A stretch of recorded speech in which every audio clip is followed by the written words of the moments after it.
Assalamualaikum warahmatullahi wabarakatuh. Saya Maria Nida Bija, calon guru penggerak angkatan 6 SMK Negeri 1 Luh Kabupaten Banggai. Nah, dalam video kali ini saya akan memaparkan tentang strategi pembelajaran yang berpihak pada anak pada konsep Ki Hajar Dewantara. Pendidikan menurut Ki Hajar Dewantara adalah pendidikan yang bertujuan untuk menuntun segala kodrat yang ada pada anak agar mereka dapat memperoleh keselamatan dan kebahagiaan yang setinggi-tingginya. Dalam proses menuntun, pendidik akan berperan sebagai pamong. Dalam hal ini, pendidik akan memberi tuntutan dan arahan agar anak tidak kehilangan arah dan tentunya dapat membahayakan dirinya sendiri. Pendidikan itulah yang akan menumbuh kembangkan kodrat yang ada pada anak agar dapat memperoleh kebaikan. Pembelajaran yang berpusat pada peserta didik adalah proses pembelajaran yang menjadikan peserta didik tersebut aktif untuk mengikuti semua proses pembelajaran. Nah, dalam hal ini, guru tentunya harus mampu mengidentifikasi ataupun mempertimbangkan karakteristik yang ada pada peserta didik tersebut.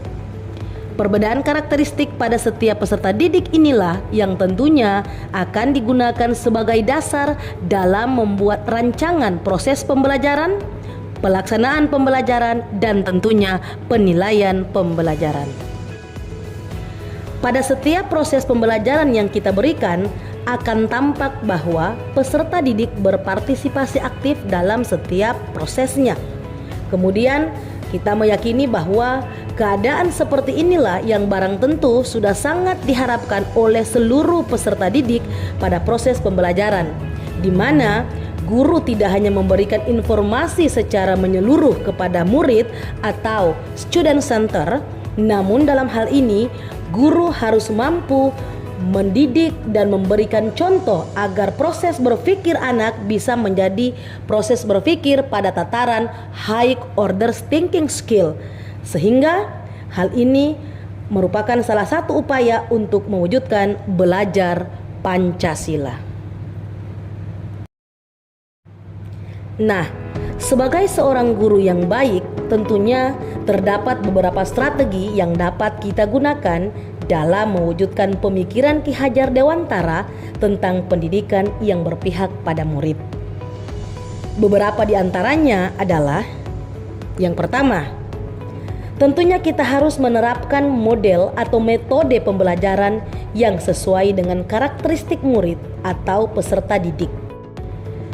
Dengan karakteristik peserta didik tentunya yang beragam, proses pembelajaran harus memberikan pembelajaran yang seluas-luasnya serta ruang gerak yang sebesar-besarnya kepada seluruh peserta didik agar peserta didik dapat lebih aktif, kreatif, dan mandiri, sehingga pembelajaran akan menjadi lebih menyenangkan dan tentunya lebih bermakna.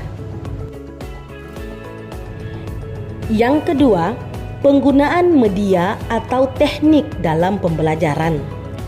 Nah, dalam hal ini akan membuktikan kepada kita semua bahwa setiap pesan atau materi pembelajaran yang kita berikan kepada peserta didik tentunya akan lebih mudah dimengerti dan lebih menarik serta lebih menyenangkan.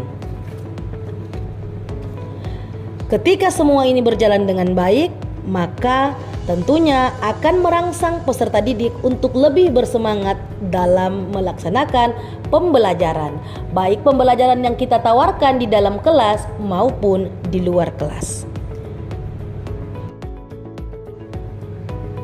Yang ketiga, memberikan rasa nyaman kepada peserta didik yang seluas-luasnya.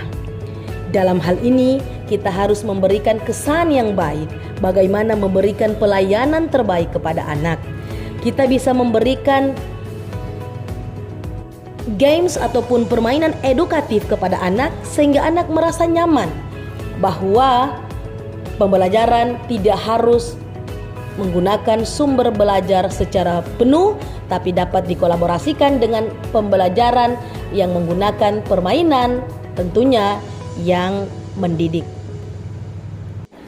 Nah, teman-teman, inilah hasil pemaparan yang bisa saya berikan kepada kita semua dalam menanggapi filosofi Ki Hajar Dewantara, yaitu pendidikan harus berpihak pada murid.